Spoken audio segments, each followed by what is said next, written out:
Rolling. Yeah, somebody disappeared. Oh, here we go.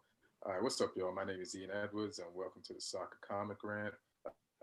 If you're watching, you're watching on YouTube at Ian Edwards or Ian Soccer Comic Rant Edwards, or you're listening somewhere on iTunes, Stitcher, Libsyn, Art19, and like and subscribe at all those places and tell people about it.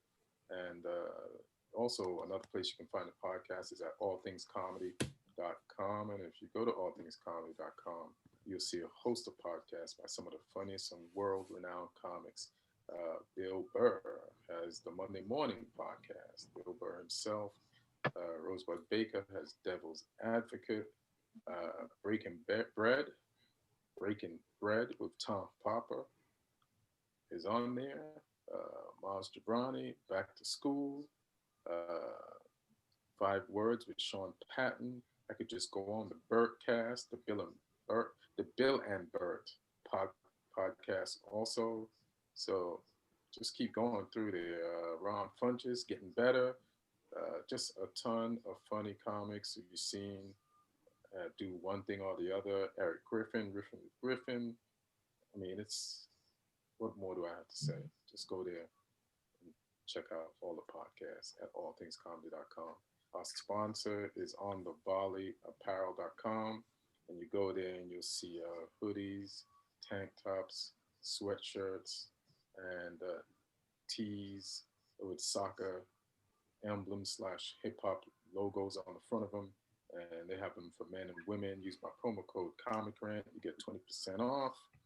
And do yourself, be nice to yourself or be nice to someone for the new year. And Valentine's Day is coming up. So go to onthevolleyapparel.com. Use my promo code Comic Rant. And all the boxes are full today. We have some regulars, and we got a new guy. I'm going to go to Lee. Hudson is here, comic from England, and Southampton fan. His head might be a little bit down, but we won tonight, so it's all good. For the same reason. Oh, you won tonight? FA Cup, yeah. When did you play? FA Cup tonight against we played Shrewsbury. Oh, Shrewsbury. Yeah. The big guns. That almost counts. Did you feel can only beat what's in front of us against them? Yeah. No, we played like a mix. Like most of the defense was first choice, and then we put some kids in. We got some injuries at the moment though, so yeah, it's a mixture. But yeah, it's a win. Got over the Leicester game. Yeah, we did okay. Did the job we had to do. It was 2-0. It was 2-0. It was it is what it is. All right, and another guest is comic from San Diego by way of India, Chelsea fan and depressed Chelsea fan. We got Neil Chakravarty, and our next guest. After I've mastered the art of saying Chakravarty, somebody else comes along to throw the monkey wrench in the name game, and he's from Stockholm, Sweden, but is mainly a Barcelona fan, but also follows the Premier League and is a comic and lives in LA now. Give it up for Mowhaaa. Did I say that right? Yes, Mowhaaa. Yes. Mowhaaa, what up? And Lee, do you want to say what you said about Mowhaaa when this thing first started, when you first saw him get on there? Well, that Neil might have logged off because he looks like Willian. And Neil has. That's the first thing I noticed, and I'm like, Ian's really committed to this thing, getting on my nerve. Like he actually booked Willian. Yeah, it's him. I was just bullshit. And he's got the Brazil jersey too, so. Yeah. You know what's funny? I was looking for my Swedish jersey because I'm from Sweden. I couldn't find it because it just moved like a month ago. And I was like, I'm glad I didn't find it because we looked like me and Ian. Yellow. Yeah. Oh, yeah. We wouldn't have looked that much alike. just in shirt. Mowhaaa, so you're in Sweden right now? No, I'm in LA. I live in LA. Oh, okay. All right. You said you just moved? No, I just moved from North Hollywood to West Hollywood. Oh. So my stuff is all over the place. I couldn't find my jerseys. At least you're moving in the right direction. Yeah. You don't want to move from West Hollywood to North Hollywood. I mean, something's gone wrong if that happens. Something's going wrong. Yeah. I'm closer to all the upper mics, so I do a lot of mics here, so it's good. Yeah, there you go. And you're doing a lot of mics now? Yeah, I do a lot of parks. I do like underground mics. I do like backyard in some people's house. I do mics like everywhere. By underground, you mean COVID mics? No, that basically underground mic means we do like in somebody's backyard, like 20 friends or 10 friends. They put on a mic and we show up and do 10 minutes. So, you know. All right, this might be the last time we have you on because you might not be alive after this. But sorry, good to have you. The time that you're here, bro. You know, I appreciate it. It doesn't sound safe. Now I got a show coming up this weekend, so I'm just bullshitting. Thank God for the Zoom then. So what? Yeah. Thank God we're on Zoom. Yeah, exactly. Keeping a safe distance. So I'm trying to figure out where to start because everything is, you know, I just got out of work, so I didn't get to set a whole thing up. But I figure let's run down the table and then we can talk about everything that way. And Leicester is at the top of the table with 38 points. And their last 2 wins was against Southampton, Lee's team, and Chelsea. 2-2 nils. 2-2 nils. They just dropping dubs on people. And what do you think? First of all, it's pretty amazing. Like a team that sold 2 of their best defensive players 2 years in a row, right? And is definitely in a rebuilding phase and mixing old with new. A team like that, not only were they in the top 5 last season, but now they're at the top of the league at this point of this season. I think it's an amazing job by the coach. But what do you think is Leicester's chances of staying up here? I don't think they'll finish top 4, to be honest. Isn't that what we all thought in 2016? Yeah, I don't think they've got quite the same consistency. Like they're only top on because they played more games at the moment. So I think you guys will catch them, City will catch them, Liverpool catch them. They got maybe an outside shot of 4th, but I don't think they're finishing. I don't think they're challenging for the title long term. I disagree. I think they might not forget about top 4. I think they might actually win. The way they come to the defense, they're great at counterattacks. Madison is amazing. Tillman is amazing. And I was impressed today with Justin, the left back. If you know how James Justin. He's a good player. Bro, I'm impressed with this team. I think they could actually win it. I wouldn't be shocked. I think we're unimpressed because we don't know these players. They have no track record, no history. But Leicester scouts know these guys. Fofana looks really good as well. You know Madison, you know Vardy, you know Tillman, you know Evans. No, we know Madison the last year and a half or 2 years. You know, that's more than a lot of other midfielders in this league, though. And what's the other guy? The other fast guy, Barnes. Harvey Barnes. Yeah, Harvey Barnes. He's pretty new, but they're playing as if they've been playing in the league longer than we've known them at this point. You know, so it's because they're very talented. I don't care if they've been known for 2 years. They're very talented. No, I know that. I'm just saying it's because we don't we're not that used to them. I think it's making everybody like they're still not going to win the title. Meanwhile, you're like, I think they will win the title. You're giving them more of a shot than anybody I know. Right. Neil, what happened today with Chelsea? Like, what's the deal? And what is Frank going to keep his job? I think it's getting to the point where it's literally touch and go. Like the call can come any moment now. It's not what I'd want to happen, but you know, I've been here before, so you know, I really wouldn't be surprised if there's a official statement sometime tomorrow. Yeah. I really hope it doesn't happen, but I mean, you know, coming to Leicester, you run through this. I think the main reason why a lot of us feel that it wouldn't happen for them is what happened last season, where they had a big enough buffer, but they blew it. And it's the same manager, it's more or less the same group of players, and it's still a team that is very dependent on somebody like Jamie Vardy for to make the difference at that end. But if you look through the team, Kasper Schmeichel is one of the best keepers in the league. Mhm. You look at what they have center backs. Soyuncu can barely get a game now. I know, right? That's crazy. So they have that settled.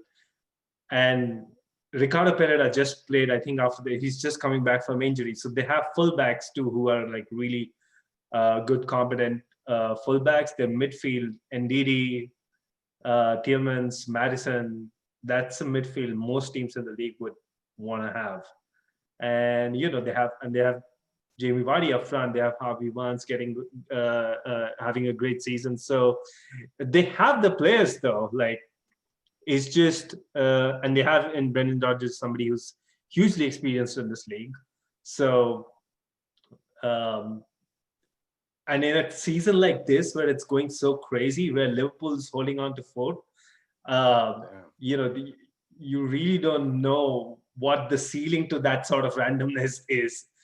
So coming to today, I thought like we had another very poor game, and things are not falling in terms of like having that cutting edge in the front, but at least you can do simple things, right? You can still, which this team has shown in the past, that they have been very dynamic, very high pressing, outrun your opponents. I don't see any of that anymore over this last couple of weeks. And a defensive structure, again, last season we had a huge problem defending set pieces. I think we were one of the worst in the league. But I thought we'll like fix that this season. Up till December, we were among the best in the league. We were barely conceding from set pieces. But again, some of those old mistakes are coming in, and Lampard's not helping himself by, when you know that's a sort of a vulnerability in the team, the one guy who's consistently been your best set piece defender, and at times even your best set piece attacker, is Kurt Zouma.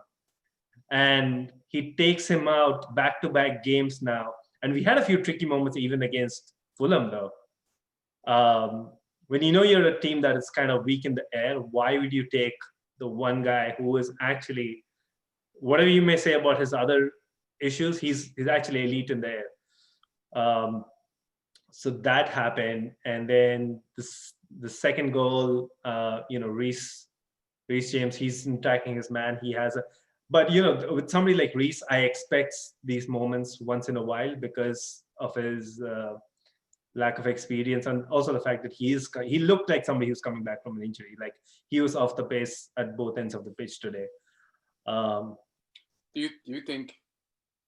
I don't think. I know they put him in there because to keep up with Harvey Barnes, but I don't think he's as fast as Harvey Barnes. Like in the first half, early, I saw Harvey Barnes burn him like toast and put some jelly on it. And I was like, oh shit, this is going to happen all game. This is going to be a problem. Yeah, look, last game, Aspilicueta, I think he had a good defensive game, but he had problems on that wing with, I think Lookman is the guy from Fulham. So, Reece James played today because he's our starting right back and he was back fit again. So, but anyways, and then on the other hand, you see a team like Leicester who are so well oiled. Everybody knows what they're doing, and that's realistically that's where you want to be. And as a Chelsea fan, I thought we had actually crossed that hurdle, that we were in a position where people in the team knew where their roles were. But yeah, it's again, it really like some of this thing is inexplicable. I can understand if finishings not working and stuff, but some of the stuff where you're like actually not able to keep pace with the opponents, I just can't find a reason for that. I think I know what's wrong with your team. You're missing Willian. Yeah, there are a few players, there are a few fans who say that, and I'm like, because go ahead. Willian, but you need that creative from midfield to forwards. He's not just the creative, he was also getting you goals. And you know what Leicester had today? They had Madison. He was that connection, forwards to attack. Like he has the extra talent to create chances. And Willian did have that, like it or not. You're missing that. I like Reece. I like Mount. They work hard. They're young. They're going to do mistakes. By the way, Reece made a few mistakes today. It could have been a header by Jesse Jackson there that he forgot about at the end of the game too. Yeah. And I think what you're saying about the connectivity in midfield, right? This is one of the mistakes Lampard made right at the beginning of the season, where we knew going into the season, based on what we had seen at the back end of last season, that we want to play this 4-3-3 where we have somebody sitting behind and two attacking eights. But then he sent both Barkley and Loftus-Cheek out on loan, which meant that if Havertz didn't click, we don't have another goal-scoring threat in midfield apart from Mason Mount. So, and you need to play both of them every game to, for that system to click. Barkley or somebody like Barkley would have been that, perfect squad player who can still come in and do a job in the Premier League. And that was a very high-risk thing. So now what we are left with is having to play Kovacic there. And this is the guy who scored like 2 goals in his last 4 seasons. So he isn't an attacking eight. Kovacic, I used to watch him a lot when he played for Real Madrid. He can actually create a lot of opportunities. The problem is you playing him holding midfielder. You put him in the... No, that was today. Because I think, Kante is injured. But there was a time in between when he was playing, because, again, Havertz is not in form. He had COVID. So Kovacic was playing in that role a lot. But he isn't the kind of player who can get in the box and make a difference. And we need that from our 2 midfielders. Is Loftus-Cheek on loan? He's on loan, right? Yeah, he's at Fulham. Fulham. Yeah. Lee, what do you think about Chelsea's problems? It's just an inconsistency thing, isn't it? Progress. I think Chelsea it's inconsistency, because there's games where it has looked like Frank has cracked it, and then there's other games where it looks like he's still at the drawing board, kind of thing. It's just so up and down, and I you get that with young players, new signings, that sort of mixture, but they're still underperforming for me in terms of where they should be. I mean, like they've gone 3 points behind West Ham in the table today, which, I mean, West Ham, credit to them, they're on a great run, but that's not where Chelsea should be, really. I mean, but it's they got half a season left, don't you? Massively, think that it could be corrected? Like, Man U had to make up some distance, and they had 9 games to do it, and then they got to top 3. Lampard has more. Do you think? Yeah, I think he deserves a little bit more time, but I don't know if he'll get it if they carry on the way they are at the moment. I think it would be perfectly justifiable if it happened soon. I don't think it's justifiable after just today's game, but he's wearing that legend status down. He's losing all the goodwill that comes with being a club legend. It's running out. Yeah. It's cold-blooded. I was watching the game, and while I was watching the game, the commentators are like, yeah, it's rumored that he's going soon, regardless if he wins this game or not. And they said that. That was an article that came out just before the game today. Right. Who put that out? The Athletic. Are they reliable? They seem to be reliable. they usually are, yeah. Yeah. I subscribe to them. They usually pretty on the money. When football fans are paying to read somebody's articles, those guys better be reliable.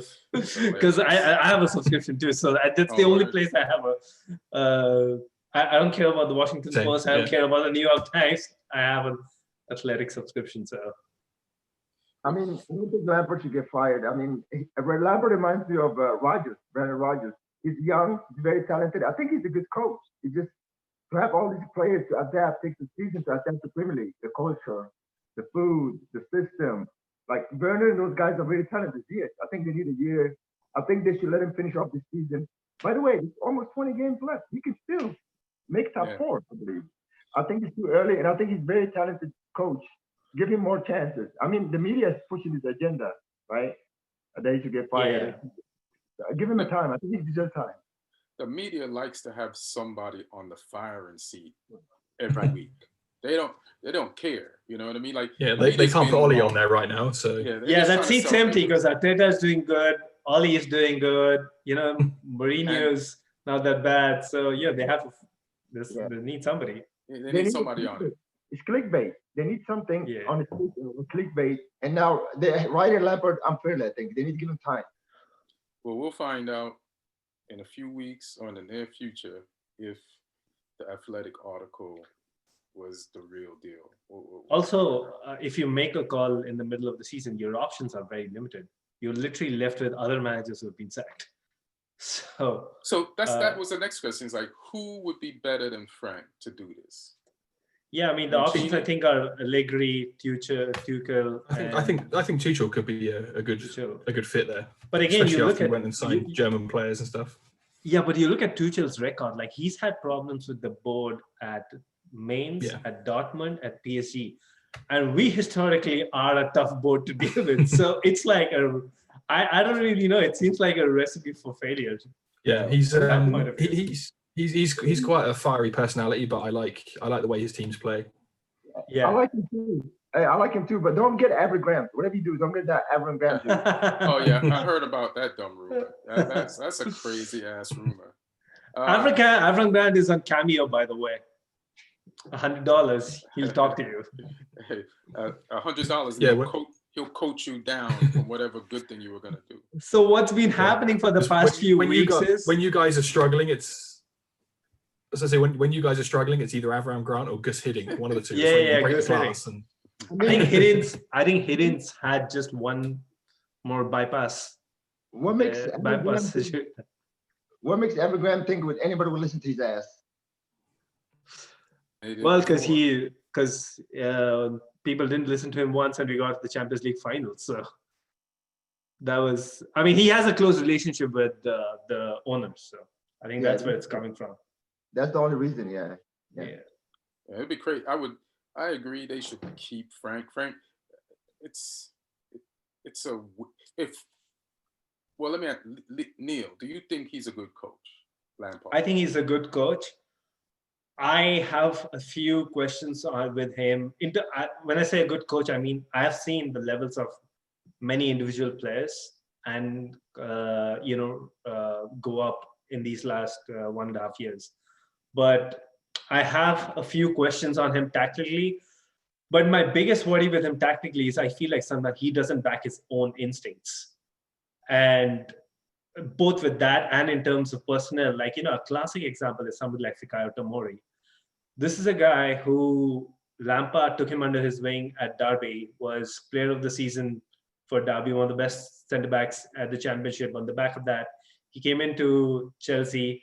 He actually got rid of David Luiz, who was a senior-most centre-back, in favor of Tomori, gave him a great run, and he and Zuma had formed a good partnership at centre-back, on the back of which Tomori gets an England call-up.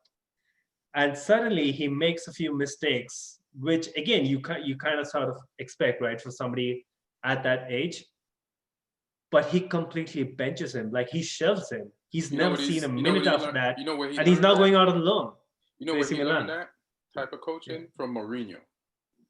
Yeah, it is very, but that's my point. Like the USP of Frank Lampard was to, not just go by experience when there's data to support the other argument.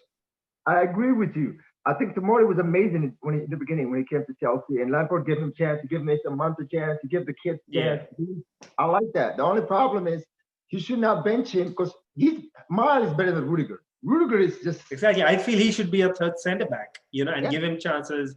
But he's gone down to fifth, which I just can't wrap my heads around. Also, you know what? I'm gonna listen to William on this, and I'm gonna believe that. Let me add, Zuma is not just good at set pieces in his back. He's actually the only threat on the corners for you guys. Yeah. And he's the best defender in my book in your team. Zuma should play every game, unless he's hurt. Well, I hope Frank don't play him when he plays us, because I appreciate the lack of goals. So we were talking about Leicester. So just let me Lee, what is Leicester as good as they are, and we are gonna learn to soon appreciate these players, or is their coach coaching them up to a level above what they really are? I think the players are good. I think it's a combination of Leicester's recruitment team are really savvy. They have been for years. Same guys as from 2016. There's been a couple of changes, but there have been some people that have stayed during that time as well. But like, yeah, some of the players they found, like James Justin, Fofana, like Castagna as well has been a really good buy. Yeah, they've got an eye for a player, and I think then Rodgers, he has a very consistent system. He's not someone who changes things much. Like the players understand exactly what he wants from them. He plays the same way at most clubs he's at. So I think it's a good combination of those two. And I think it's a slight overachievement at the moment. I think they've got a shot at Champions League, but I don't think they're going to challenge for the title as we go further into the season. I think Leicester is actually very underrated. They remind me of Atletico Madrid. It's really hard to score on them, and they're really good at team chemistry and counterattacks. They have the best freaking counter-attack, perfect British guy, body. Madison, Talisman, and even the bench. Ayus comes on, Albright started today. Those guys are really good. They have like guys that could come in and actually be a starters. And I haven't heard of Albright since 2016, and this year I've heard of him more times than 2016. I mean, I think one of the things is he comes off the bench and plays well usually. He played good starting today. Started today, yeah, played good. Yeah, I think one thing that is in their favour is, I think people have touched on it, that they've got players because Madison was out injured for a while. Obviously, he's back in the team now. Neil mentioned Pereira, who was injured for the whole season so far and is coming back now. So, they had a bit of a problem with that first half of the season. But if they've got the depth and all their players are fit, they've got some really good depth there. So, yeah, there'll be a problem. I just don't think they'll finish above United, City or Liverpool. I'll just say one thing about them before we move on. It's like every time you think they're going to injure themselves out of the top four, they pull another player out of their ass and he fits right in and works. And they almost remind me of a Southampton team that doesn't sell as much, but they do sell. So they make some money, but they don't sell the whole starting, Yeah, but we'll go down. So that's Leicester. I think the only thing that can derail Leicester at this point is if Chelsea somehow sack Lampard, and due to Leicester, what Leicester did to Celtic with Brendan Rodgers, You think he was leaving? Just poach him he's got form. He's done it in the past. Yeah. Left a team doing really well in the league mid-season. That was a Scottish league, though. Yeah, I know. But do you know this? Do you know those fans? They'll come kill you and your family, for doing something like that. No, Leicester fans. Nobody at King Power Stadium's doing that. He has got that connection with Chelsea as well. I mean, Brandon, next year will be a good buy for you guys as a coach next season if you come over. I think you got to stay forward. When you stay forward, we can hear you back. When you start the conversation back and then lean forward, we lose the beginning of your words. Oh, okay. So stay forward. You good right here? Yeah, you're good right there. I said Rodgers is a great buy. Next year, after season. Next year. Yeah. I kind of feel like Brendan Rodgers would be too sensible an appointment for Chelsea, though. I feel like Abramovich will just go and get Shevchenko or Terry because he's crazy like that. I mean, when it comes to the Premier League, I feel like the obvious names are Rodgers and Hassan, your guy, Hassan Hudl. So no, he's going nowhere. Not this season, but next season for sure. All right, we got to keep moving down the table, or else we'll just get stuck at the top and we won't get down to the other teams. So the team that's second in the table, they were before this game. They have a game in hand. The mighty Manchester United, who was at the top of the table for a week or whatever, or maybe a little bit more. And we just drew with Liverpool. Y'all saw that game. It kind of didn't. It wasn't a bunch of fireworks, but I still think it was a very intense game. Liverpool started out hot in the beginning, and then we finally found our legs and started to ask some questions. And then we asked the better questions in the second half. Liverpool dominated ball possession, but man, you were pretty much comfortable without having the ball. I don't like that myself, but you got to think win. You got to think points. You got to think practicality. And we wanted to stay above Liverpool, so mission accomplished. So it's just like, and then you don't want to think you're better than you are before you're as good as you are. So I think it was overall well played by Manchester United to at least get the draw at Anfield and get some points. What do you guys think, starting with Lee? Yeah, I think it was tactically a smart performance from Ollie. The only question I'd have was I was a little bit worried for you guys with Pogba playing wide, because Liverpool obviously attack from the fullbacks relentlessly. And obviously him being out of position there could have been a problem. Robertson and Trent got down the sides a few times, but yeah, I think you restricted them fairly well, to be honest. And then, I mean, you could have scored. Like Bruno's free kick was so close. I thought that was in when it left his boot. And then that chance where Shaw cut it back to him, a better connection, and he scores there. So you could have, like, if you'd have pinched that 1-0 from one of those chances, then it would be a masterclass. But I think you still got to give Ollie credit for getting the 0-0 there. Yeah. And Mowhaaa, what do you think is wrong with Liverpool? Why are they not scoring? It's a bunch of games in a row. I thought in the beginning they were like, the team got off balance when they lost those defenders. But then I realized having, Henderson and Fabinho, who wins every ball in the midfield when he was in midfield before, having them in the back has hurt them winning balls and counterattacking. And to be honest, I feel like Ole messed up tactically when the game started by playing super defensive and was scared of those wing backs and fullbacks coming in. But second half, when he said we have to go for it, y'all played way better. And I gotta add one more note. I don't know if you noticed, Rashford is being selfish when you had counterattack 3-on-2. He's being more selfish than Salah. He's acting like Salah, who doesn't want to pass to Mane. That was pretty selfish. I'm like, Rashford, I know Cavani is kind of competition to you, but you need to pass the ball to win the league. You know what I mean? Yeah. He was being selfish. Bruno was being a little selfish. But you played better at the second half. And I'm glad Pogba is getting minutes because he almost won the game for y'all. If he shot it low instead of shooting at the goalie, if he shot it low, we would have gone in. Yeah, he should have shot it like to the left, like wide, But if he'd have won that, it would have got every Man United fan that was ever on his back off it, period. Just for the rest of his career at Man U. Lee, what did you think of the game or just Man U's position in the table, Ollie as a coach? Yeah, I mean, Neil. Sorry, Neil. Yeah. I think it was a pretty. I think it's been a pattern this season. A lot of gritty, scrappy draws between teams who are traditionally part of the Big Six. So, and again, like Ollie does come into these games where he sets off a little counter-attacking, defensive, and then goes for it in the second half. And I think Liverpool's biggest problem has been that, like all the problems they had at the beginning of the season with Aston Villa and the High Line, and they sacrificed that, which has actually been good for them defensively. But, it comes with a certain byproduct too. Like they are not able to get those balls quickly across to their front three. And a lot of their creativity is based around Trent Alexander-Arnold's form, and he's not been up the pace of late either.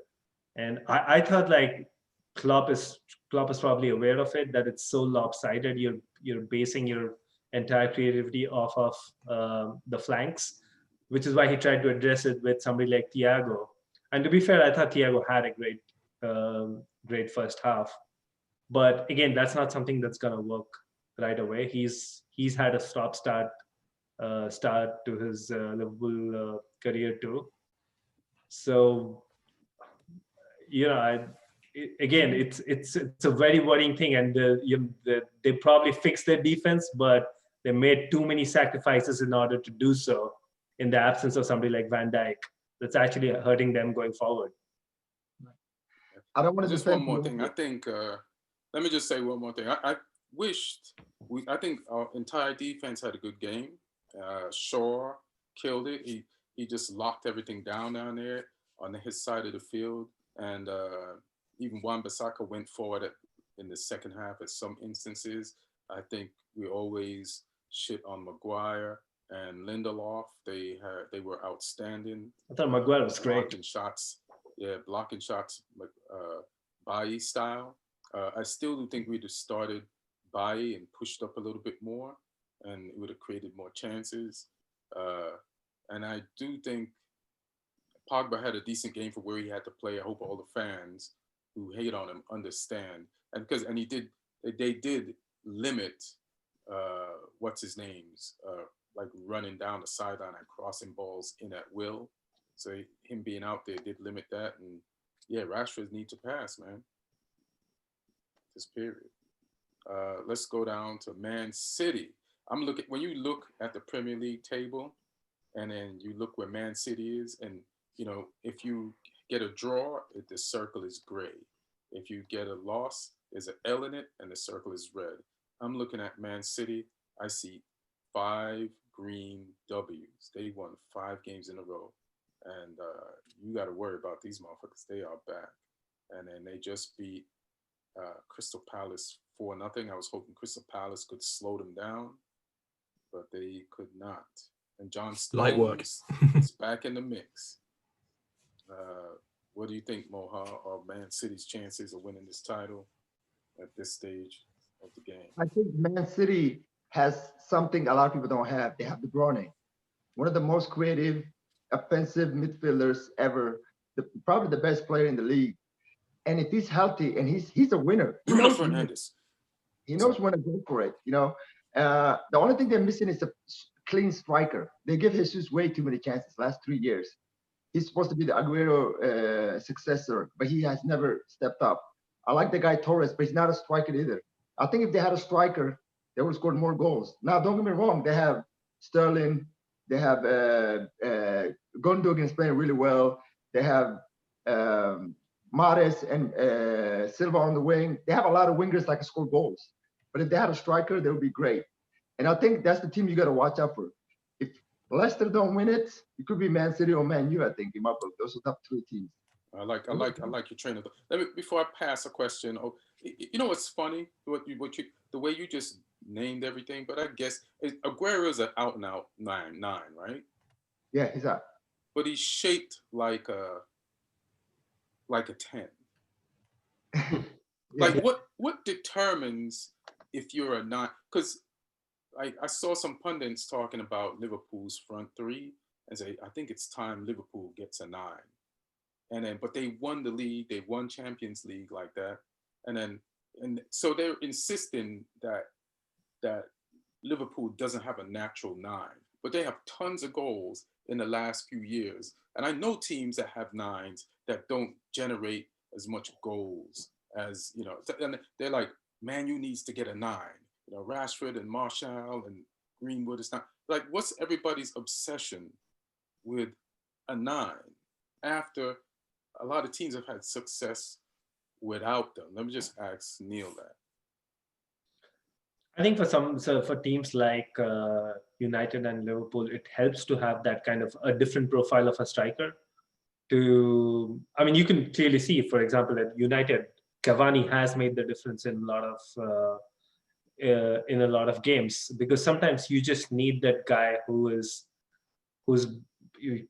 purely bred to put the ball at the back of the net and create havoc in that. But isn't that what Mane and Salah do? But that's the thing, they do it, but and Liverpool is one of those few unique teams that can get away with not playing a traditional number 9, because their wingers essentially play as center forwards within games. And I know Aguero is a 9, but the seasons that they won, they had Bruno, what's his name, Bernardo Silva, and Sterling. And Sterling was on fire on one side, and Bernardo Silva was on fire on the other side. And it's like, what's the difference? I don't think Liverpool needs a 9. If you have a team like Man City that has wingers that can score 20 goals, and you have Liverpool wingers that can score 30 goals, right? I don't think you need a 9. But team like Man U, Crystal Palace, Southampton, you need a 9 because you don't have those wingers that's world class that can get you 20 goals. I don't think Liverpool needs a 9. They'd be Well, fine. Crystal Palace needs everything because they didn't get shit to do. Right. I think it But helps. but Like for us, for example, like we have like you were saying, we haven't got wingers who will score 15 goals a season.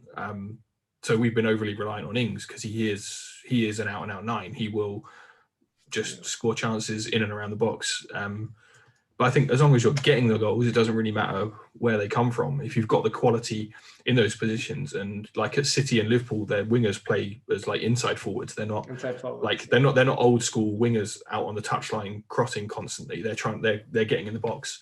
And I think sometimes the desire for like a proper number 9 is a very English thing. Because that's how we've always been. We've always had a number 9 in every team. Like it's a very old school kind of mentality. But if you've got Salah and Mane and they're both getting 20 goals each a season, then you don't need to worry. I mean, even you look at some players at like Arsenal, like Aubameyang, he's not a 9, he's a winger. But if he's scoring, when he's scoring, I mean, he's obviously back on the score sheet now. We'll come to that. But yeah, it makes a difference. But I mean, if you just a goal scorer is a goal scorer, and there's different types. There's ones that come in off the wings. There's ones that play in the penalty box. Yeah, because somebody would say Liverpool needs attacking midfielders, but their attacking midfielders are their 2 wing backs, and that's changed the game. But everybody's like, I've heard people say midfield needs more goals from their Liverpool needs more goals from their midfield, and it's like, hey man, like the game is changing right before your very eyes. Catch up to the present. I mean, when Ings was playing for Liverpool, he couldn't get in the game because those wingers were scoring 30 goals. You know? I wouldn't even recall that playing. Oh yeah, he didn't really play. He just got like a nice he got to watch Suarez score, Sterling score, and who was the other guy? Yeah, he had a pretty bad knee injury as well, which killed him for a couple of years. But he had a good view when he had that knee injury of like what a forward that should be doing. And Benteke had that view with him. So we talked Man City, Liverpool, the champs. They are 4th with 34 points, and I guess we kind of talked about them. I don't know if anybody else. So let's just keep it moving. Spurs, they get a win. They got a win, and Martin's not here. They beat. Let me see. I'm trying to. Sheffield United. 3-1, and I guess what I got to say about Spurs is. Spurs did what they normally do, but I've been critical of Spurs' system. But last week, when they, what happened last week? Let me see. They drew against Fulham.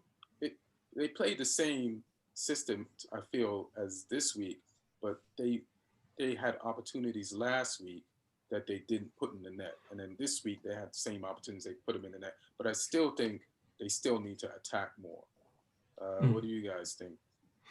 Yeah, they could definitely be more clinical, and they were this week, which is what they missed in the Fulham game. But I'm getting really impressed with Ndombele. I think he's growing every single week at the moment. Like obviously he had a difficult time last season.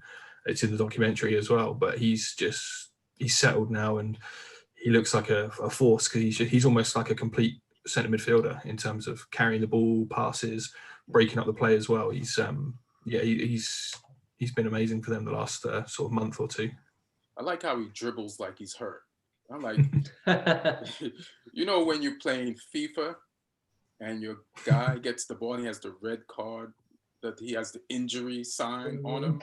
That's how Ndombele plays. Like, is he injured? And then he'll pass some people. And that flick for that goal, that's just like, oh, you're gonna have to. Every team is gonna have to watch out for this guy. Like I've seen it happening, and I'm doing these things, but yeah, he's gonna be pretty dangerous. What are you gonna say, Mowhaaa? First of all, about Tottenham, I think they are a great team. They're never gonna win it because Mourinho's philosophy is just defense. Like he has the old school mentality. Football has evolved so much with the wing backs and the wingers scoring 30 goals. Mourinho's still stuck in that. I'm a defend and get 1-0, the Italian way, the old school way. 1-0. It's not gonna work. They're gonna still win games if Harry Kane and Son were on like they're scoring those kind of goals. They get one chance. Harry Kane scored a beautiful goal outside the box. That turn he did. I mean, the games that he doesn't score, they might draw because of that mentality. But Dembele and the midfielder for Tottenham, I'm happy that he's getting his opportunities. And the only reason he's getting opportunities over and over again for Mourinho is because he's a defensive guy. And Mourinho loves those guys that can defend in midfield. But now he's showing his potential. It's been a year since he's been there, right? He finally adapted to the culture, like I say, weather, team, everything. He's healthy, finally. And now you see that he's really good. He does look awkward, but he's really smooth. Yeah. I mean, here's a crazy thing. I was watching some videos of Harry Redknapp talking about transfer nightmares. And, he's a pretty funny, colorful personality. And he's sitting there with Frank Lampard. And I think the clips kept on changing who the guests he was sitting with. There was a host. But he talked about this one Chilean player that he saw kill it in a World Cup. Brought the guy over. And then back then, they put him in a hotel, and then they gave him a car, and he had to get to the training ground himself. And then he ended up in another city. He didn't make it to the training ground. And then they gets to the training ground late, and then his wife is not happy staying in a hotel all day while he's gone. And then he doesn't speak English, and then he wasn't happy. And then one day he was just missing. And then they went to the hotel and they knocked on the door. And nobody answered. Then they had somebody open the door and all his stuff was there. But he jumped out the window and he had his passport with him. And he went to the airport and flew home. And they couldn't get him back. He just didn't. He was not feeling England. And it's like we don't like all the players that imagine Frank buying a bunch of players or Chelsea getting a bunch of players. Some of them is just not into England yet. It's a huge lifestyle change, and we don't count those things, I think it's slightly different now because like clubs have the big clubs have people employed, like player care officers kind of thing. And it helps if you're they showed in that documentary when Ndombele arrived, they had Sissoko and Aurier were like his sort of French crew.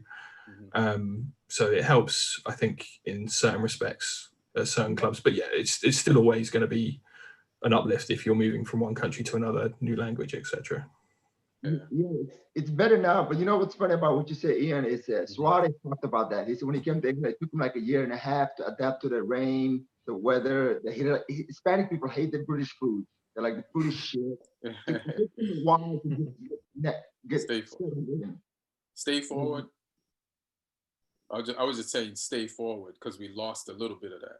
Oh, can you hear me from here? Yeah, that's pretty good. Yeah. I mean, the language, the food, the culture, the rain, the weather, it took them a while to get adapted, the Hispanic players.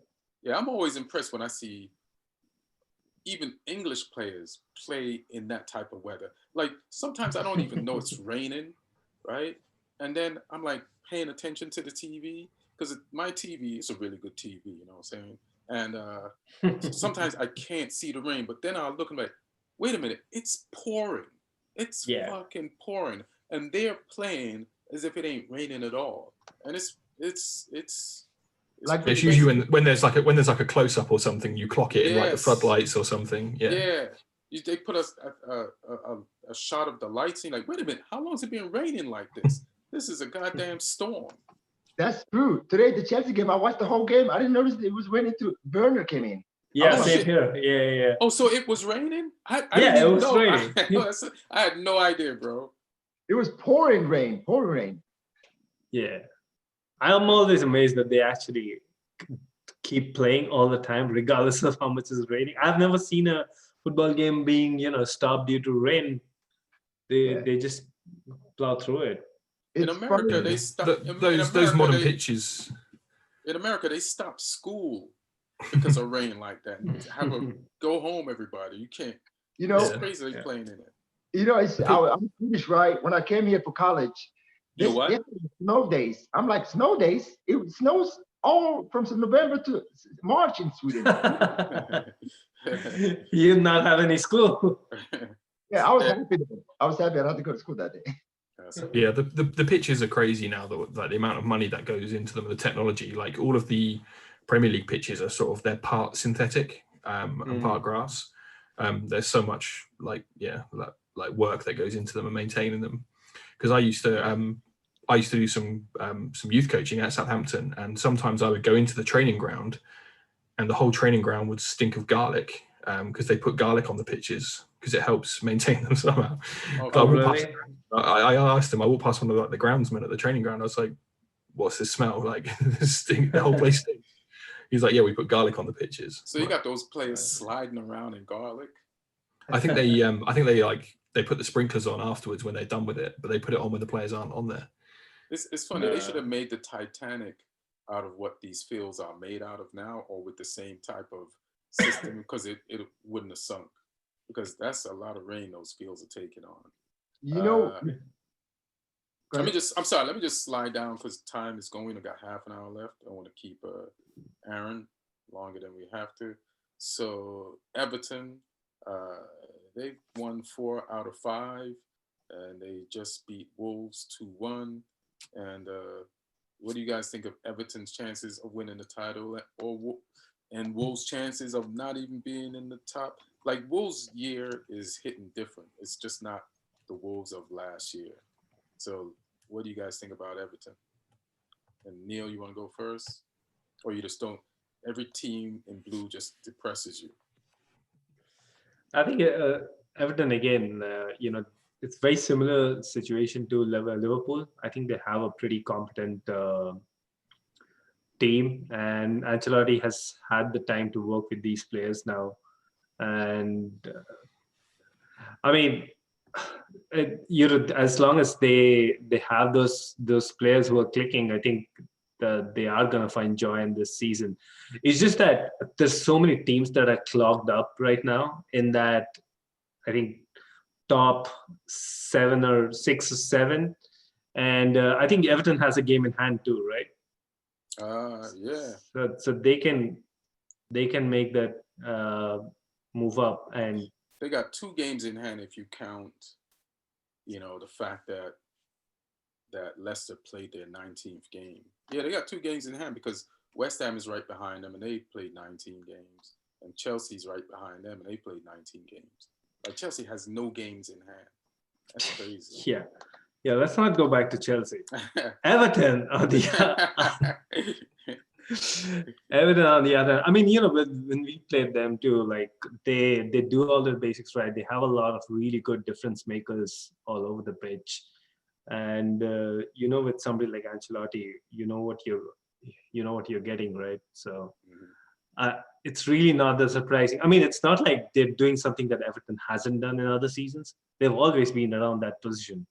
It's just that there's so much flux right now that there are some teams who are traditionally above them, who are below them. Some teams who are traditionally below them are above them. So I feel like Everton is doing better than they did in their last few seasons.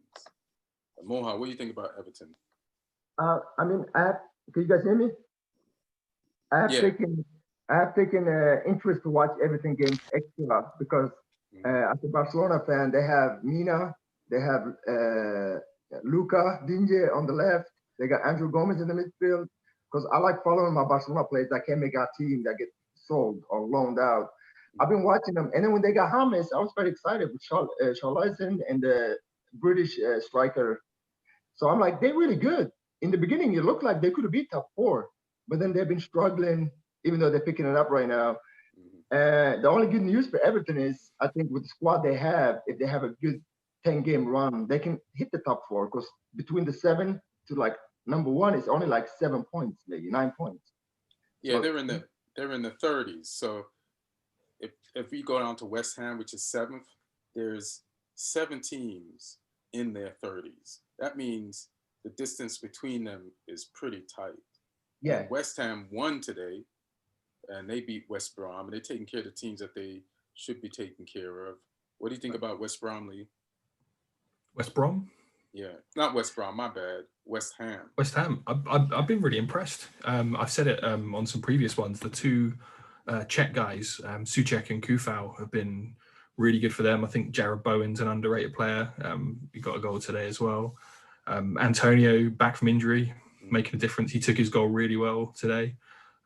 Cresswell, I really rate as well. He's got a great left foot. I think they're just a good team. Fabianski's a solid goalkeeper as well. just everything about them. Like Fornals is underrated, I think, as well. He's a technically very good player. So yeah, I mean, Moyes, credit to him. I've been more than happy to criticise Moyes in the past. But I think his stock's going back up again. He's doing a good job there. He's found a system that suits the group of players they've got, and it's working for him. So yeah, fair play to him. On a team that he was fired from like last year, right?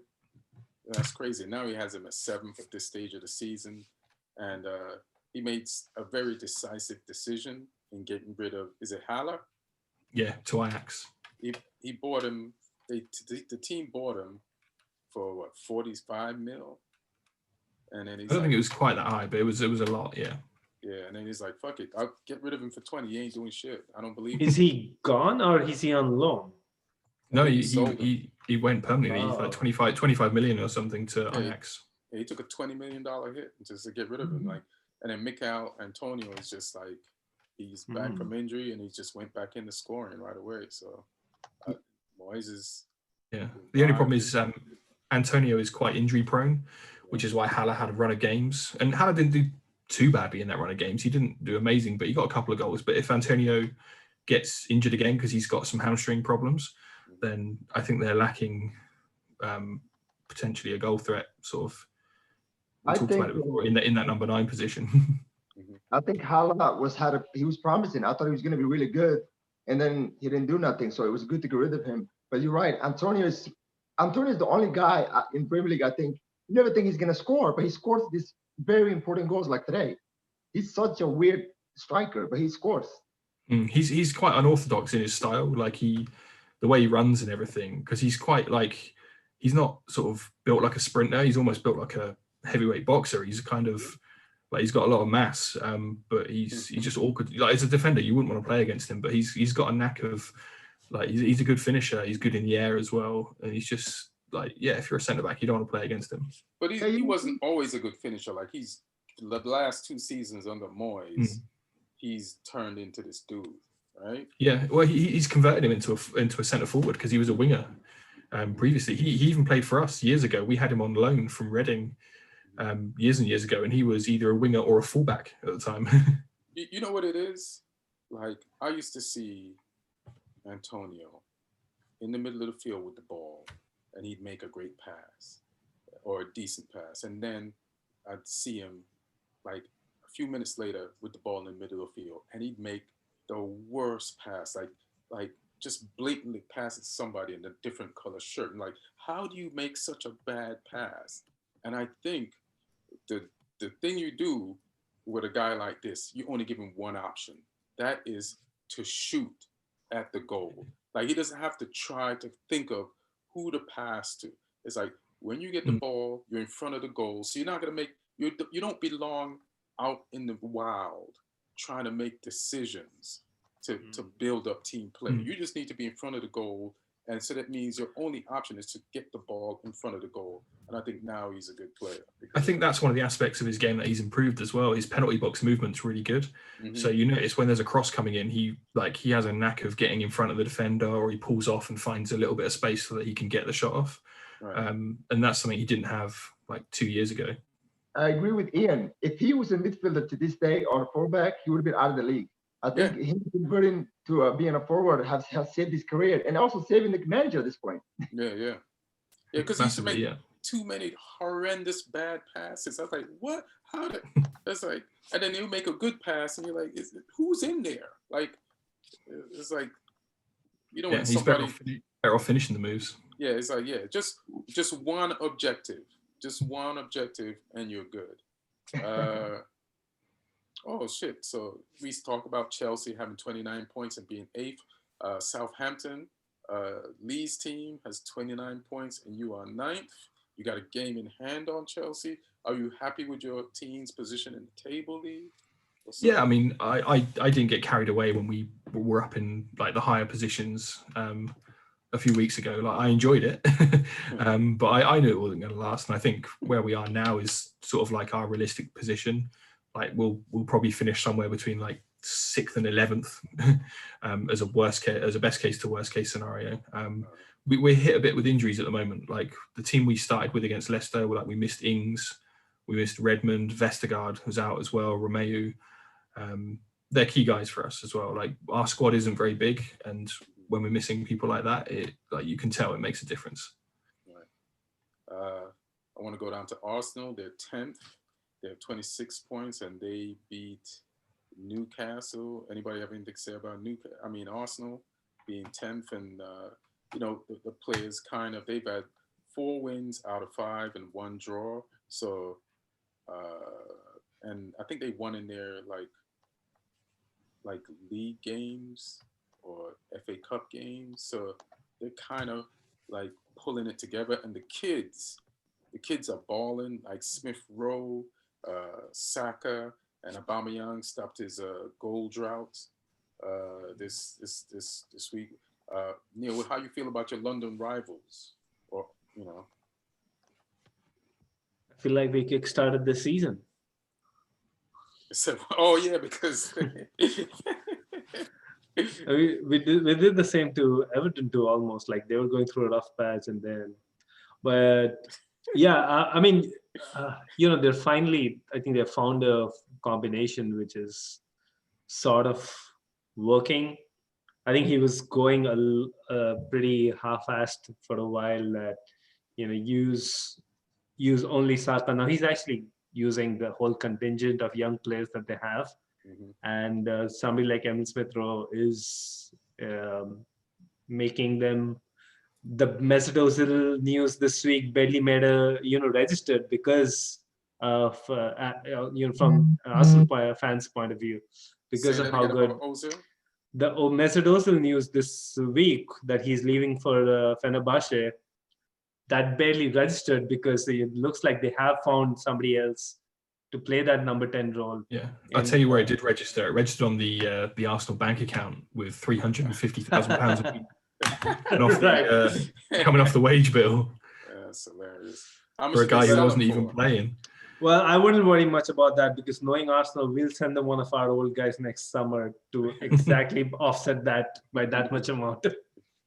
How much did they sell him for? I think he's a free transfer. Like they just wanted his wages off the bill. Yeah, the salary, even the salary of the Damn. Like it was weird because I follow him on Instagram and I saw him and his wife. And I saw him wearing a different jersey, but I was like, what's going on? Is he transferring? But there was no announcement. Nobody talked about it during the other games. Maybe I missed it when the Arsenal game was on, but yes, Ozil's out. Yeah, I feel bad for Ozil. Never got a real chance with the coaches last 2 years. I think he's really talented, really good, and I know his politics came into picture, but it's sad. And they need to work on the defense. That's the biggest problem. They blame that shit on Ozil. I'll tell you that. Aston Villa is 11th. I think Lee, don't Arsenal play you guys next in the FA Cup or something? I'm not sure. I haven't checked the fixtures actually. I saw that. Yeah, let him know. Because this was like a double game week for a lot of teams. Yeah. So I've just been caught up in that. I haven't even looked at the fixtures. Man, you're playing tomorrow, right? Yeah, we play tomorrow. Let me see who we play. We play. It should be. Well, I would say. You got Fulham away. I would say we got an easier game, but Fulham all of a sudden is starting to give people trouble. And like when I first started seeing them, I was like, this is not a bad team. That's not a bad team. But now they're getting points, even if it's just 1 point. We can't afford to drop a point to Fulham. We have to beat these motherfuckers. Yeah. But we're at home to Arsenal a week today. Yeah, there's a lot of games like a week from now. I think if you have 19 points, you skip a week before you have another league game. Aston Villa is 11th with 26 points. Leeds lost again to Brighton Hove. I was kind of disappointed. I was hoping they could beat Brighton Hove. That's a really good performance from Brighton. Points. The goal was great as well. Brighton always performs good, win or lose.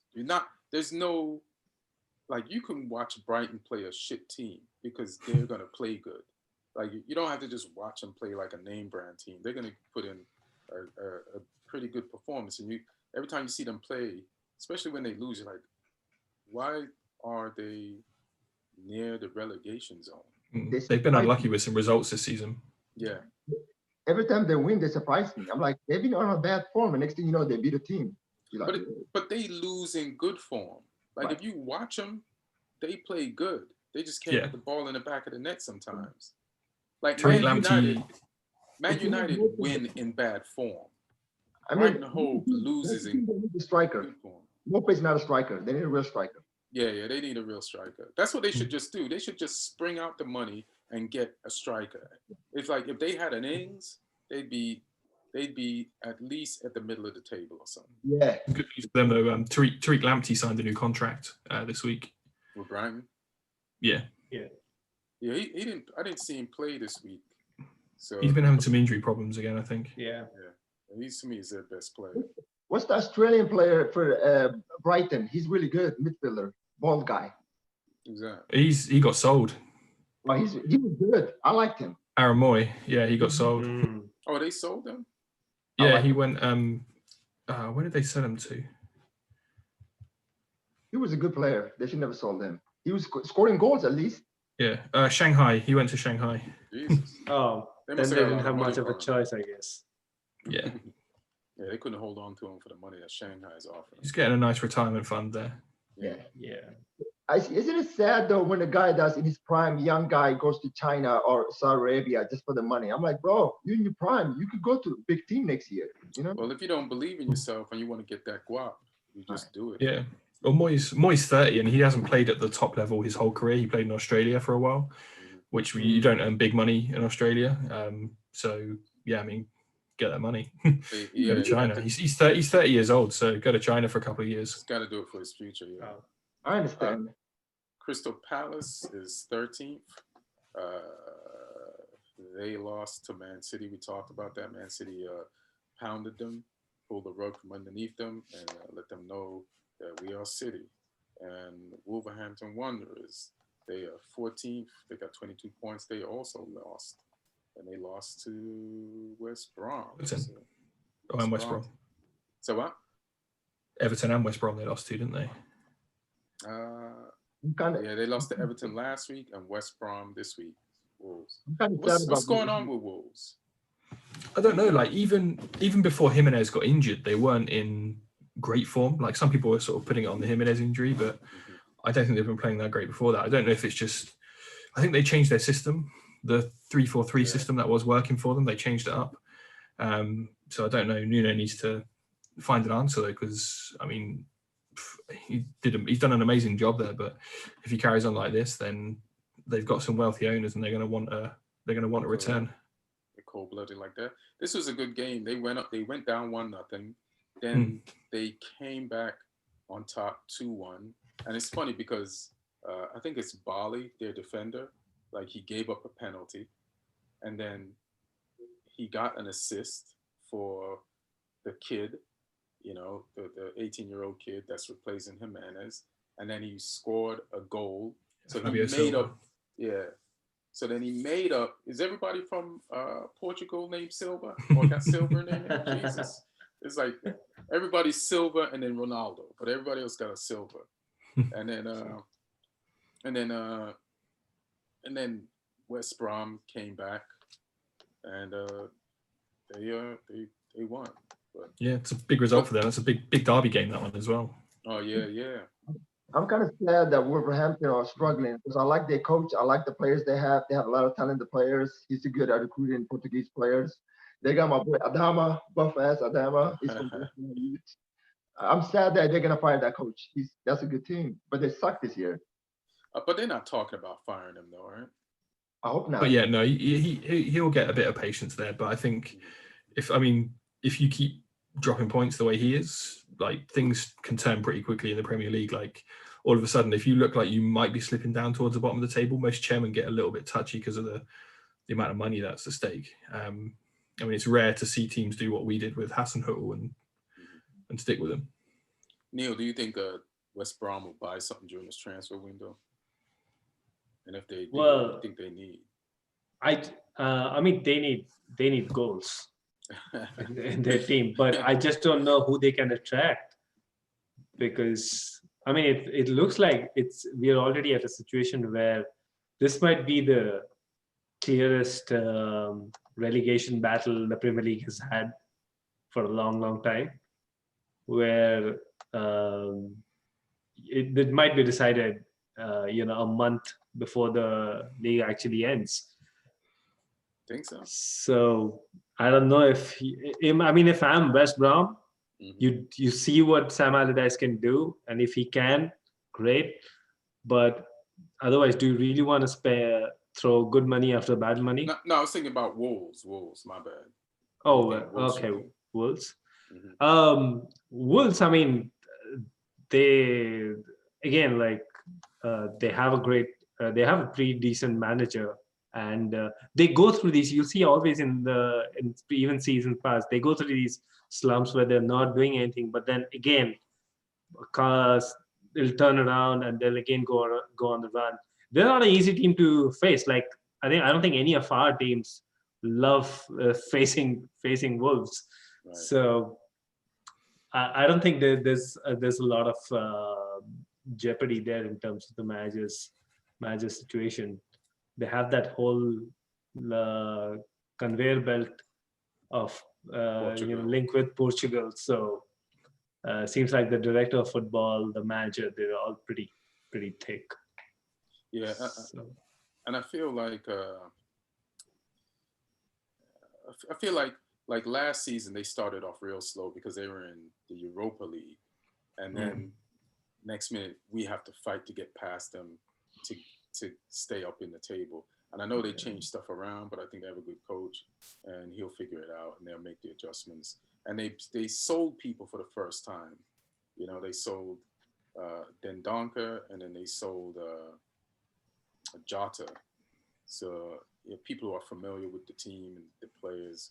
So that was weird to me, but they got some decent replacements, and they believe in this kid, but he's not ready to fill Jota's place or Jimenez's place. So this is just like, you put something in the oven and you're going to pull it out to eat it before it's finished cooking, or you're going to wait till the time. So we just got to watch Wolves bake and eat it when they're ready. As long as they don't lose Jimenez, they'll be okay. So what? As long as they don't lose Jimenez, don't sell him. Keep Jimenez. Do you think, I was looking at Jimenez on the sidelines, like just chilling, watching the game, and he has this scar, like around the side of his head. Like, Lee, do you think he'll be able to play again, like the way he was playing? Possibly. It's a big one though. It's a bad injury to have, and we know some players, like obviously Petr Cech came back and played with the cap on. I don't know if outfield players can do that. Goalkeeper. Yeah, he's a goalkeeper. Yeah. So. But there was one. So I don't know. There was one Italian player, outfield player, that used to play with the Kivu, Christian Kivu for Inter, the Romanian dude, for Inter. Yeah, he played with it. I think it is possible. It depends what medical advice he's getting, because he had a fractured skull, which is, you don't play with that. So yeah, it's I haven't really heard any news about whether he's likely to come back or not. I don't think he'll be back this season, but it'd be good to see him back on the pitch again at some point. It'd be great to see him come back, and then there's fans, so at least applaud him. What were you gonna say, Mowhaaa? I said I'm sure they're gonna do everything to play him. He's in his prime, and he's the man. They're gonna do everything, and I'm sure he want to play. So hopefully they let him play. You'd be sad if he can't continue with his career. It's a great player. Listen, man. If I had that injury that he had, and I don't even play sports, I'd wear one of those headgear things to even just go up my stairs or do anything. That's a serious scar. It's a good thing he has a good head of hair, so you can see the line of the scar, but it almost looks like he went to a barber and they gave him a different style part. But that thing is there. You can see it. I'm trying to figure out where Newcastle is 15th. They got 19 points. Speaking about coaches about to get fired, Steve Bruce is lucky the fans are not at the game, because they didn't like him in the first place, and they definitely are not feeling it now.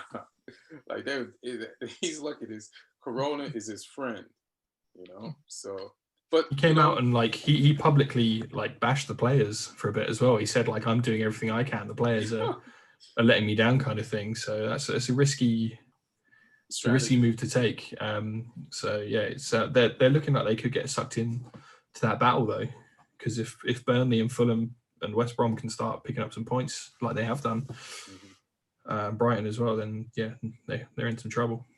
I mean, they have a pretty okay team and talented young players, but the problem is he's lucky, like you said, the fans are not there. They would get rid of him a long time ago. But I think if they lose him, I don't think it's going to hurt their chances of going higher up in the ranking. He's not that great of a coach, to be honest. Damn. He got some corona problems too. Like St. Maximin hasn't played in a minute, and he's probably their best player. And apparently he's really struggled coming back from it. Yeah, the corona like really got him. That's good. Brighton Hove is 17th. Burnley lost again. Well, Brighton Hove is 16th. They have 17 points. Burnley lost again to West Ham. We discussed that earlier. And Fulham is 18th. They've had 4 draws in a row, and then they just had a loss to Chelsea. Like, what do you think about Fulham, Neil? I think they have made themselves very hard to beat. Like, we had a very tough time. I honestly don't know if we would have won if they didn't go a man down. And I think even if you look at their previous performances, like they had a draw against Spurs, they had a draw against Liverpool. So it's a very tough team to get through. And I don't know if that's going to really help them, because at the end of the day, they do need a few wins to get above that relegation bottom 3. Mm-hmm. But I guess it's a good building block to have, like, make yourself really tough to be beaten, and hope you get the odd win here and there. It's almost like they're on a ramp. Yeah, I like their chances way more than I like West Brom's chances. Who are in 19th. So you think West Brom is going down? Yeah, I think West Brom and Sheffield are.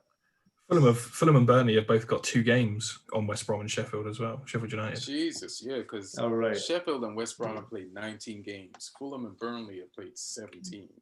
You have to say Sheffield United as well. You're upset the Sheffield Wednesday fans. Oh, Sheffield United. What are they going to be upset that I mistook them to be in the Premier League? But yeah, Sheffield United are 20th, and they have 5 points after 19 games. I think they're not going to fire their coach. They're just going to go down with him and see if he can bring them back up, right?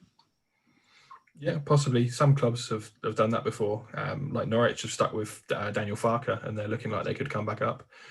It depends what the expectations were. I mean, they far exceeded expectations last year. They were probably expecting to come straight back down. So, I think they could do a lot worse. It might be that if he's not quite doing it next season in the Championship, but they look like they've probably budgeted for all this.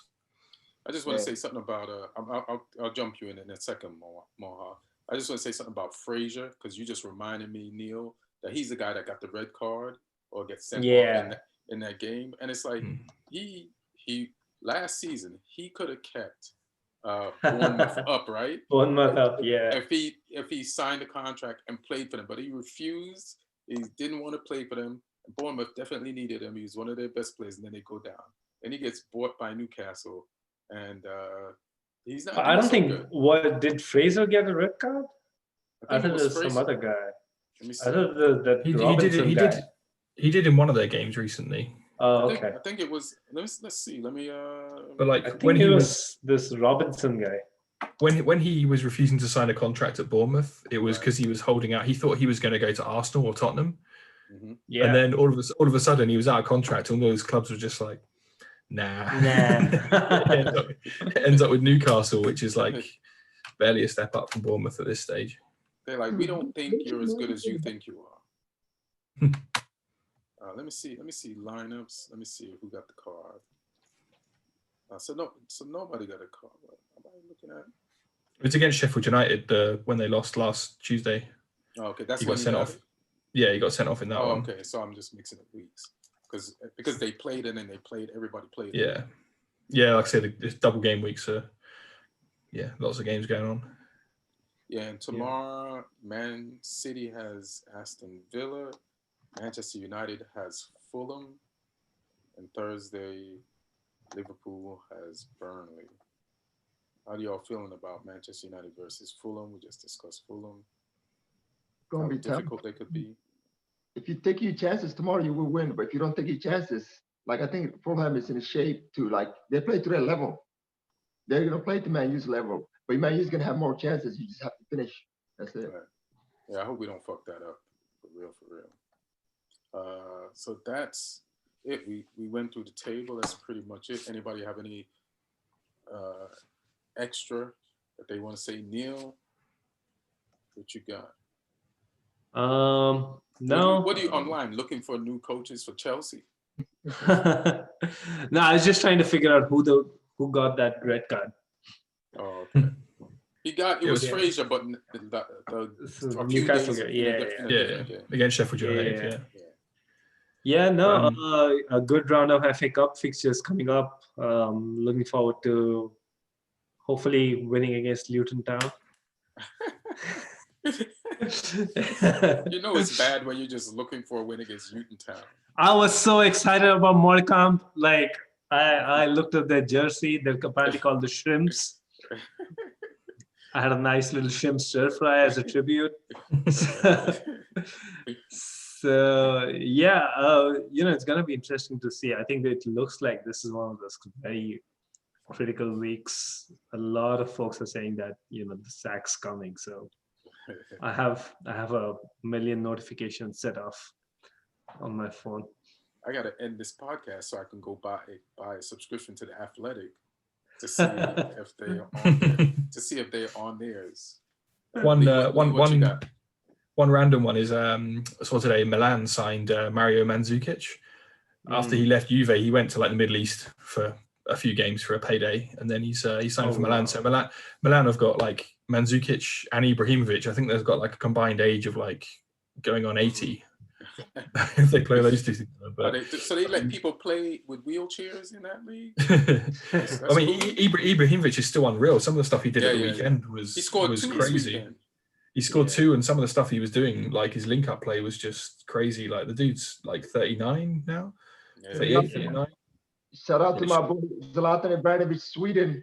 He's still scoring all the goals. He's shining. How do they feel about Zlatan in Sweden? I mean, as an immigrant, I love Zlatan, but the Swedish media, they love him or they talk shit about him. Why? Oh, really?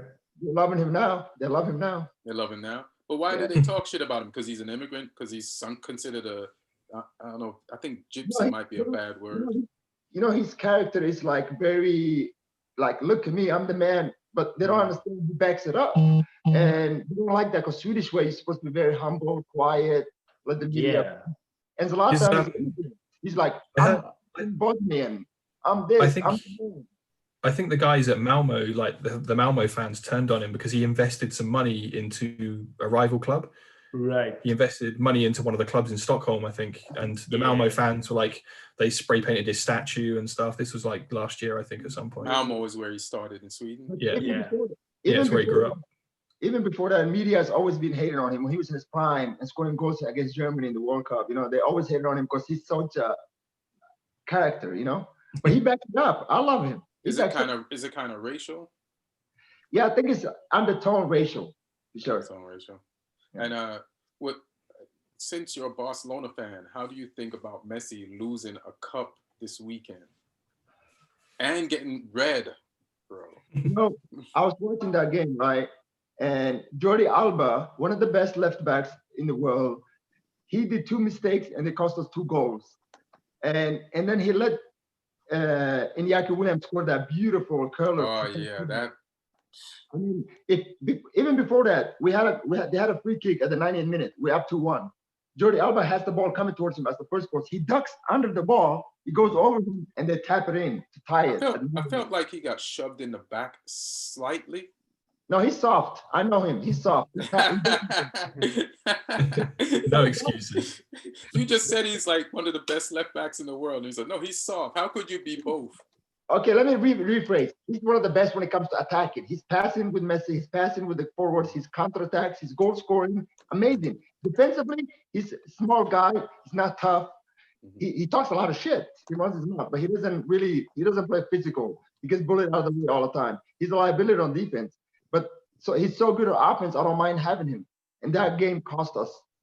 He did that mistake and it cost us the goal. But I think the football gods plus the referee was trying to give Barcelona that game because was it Atletico Bilbao? Yeah, Atletico Bilbao. Yeah. Like they scored a goal that they took off the board. And I don't think that goal should have been taken off the board and it gave you guys a chance. And I think that's when you went ahead. But then Atletico Bilbao could have just gave up and they were like, let's kind of dig in here.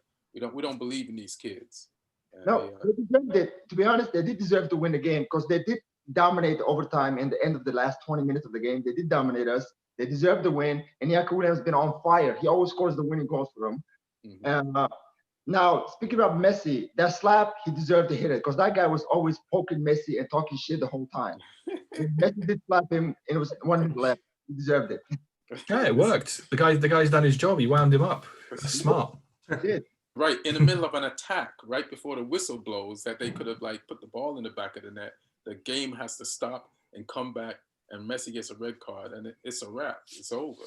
Yeah, but it was 1 minute left, and Messi thought he's gonna push the guy out of the way and run into the box, and he thought nobody saw it because the ball was ahead of him. They saw it. You know what? We would have lost that game anyway. It was 1 minute. We should never let him score those 2 goals, one in the 90 and one in the overtime. What do you think about Koeman? Oh, don't get me started. How much time do you have? Not much. It's the 2 minutes. Lean forward, and let your anger out. Koeman is a piece of I don't know what to say. He's horrible. He ruined our team. Now, it's his fault. I understand the players got to step up. But how are you not playing Ricky Puig? Every time you get Ricky Puig, our most talented young guy, the future Xavi Iniesta combo, how are you not giving him a chance? When he comes in, 20 minutes, 10 minutes, 6 minutes, he shines. He scored a 5th penalty to take us to the finals, the Supercopa final. Because he said, I want to take the last penalty, coach. And he took it because Griezmann ever missed and won. He has nerves of steel. He's 20 years old. City's trying to take him. Bayern is trying to take him.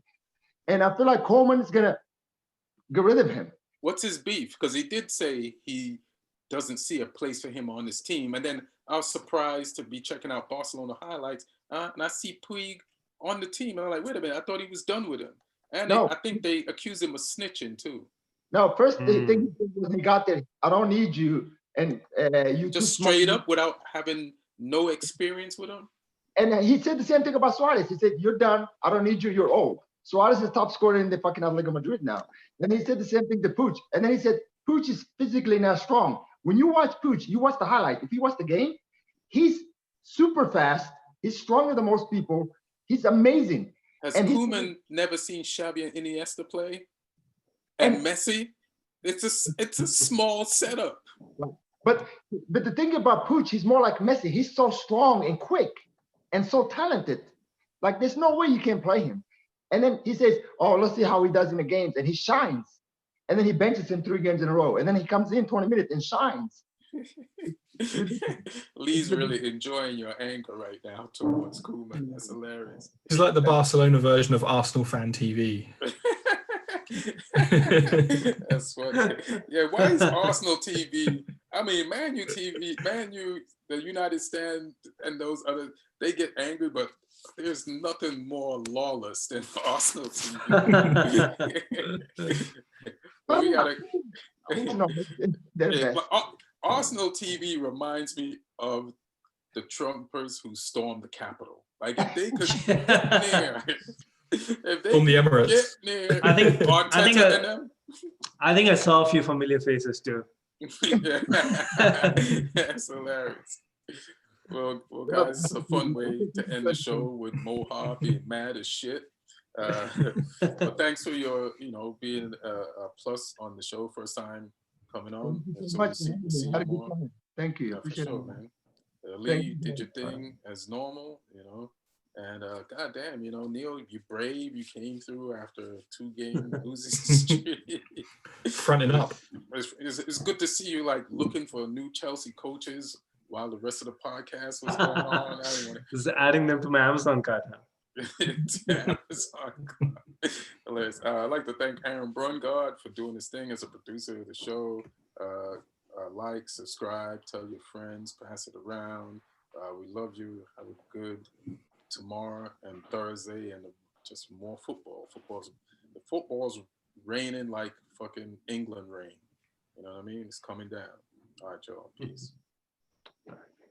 Thanks, guys.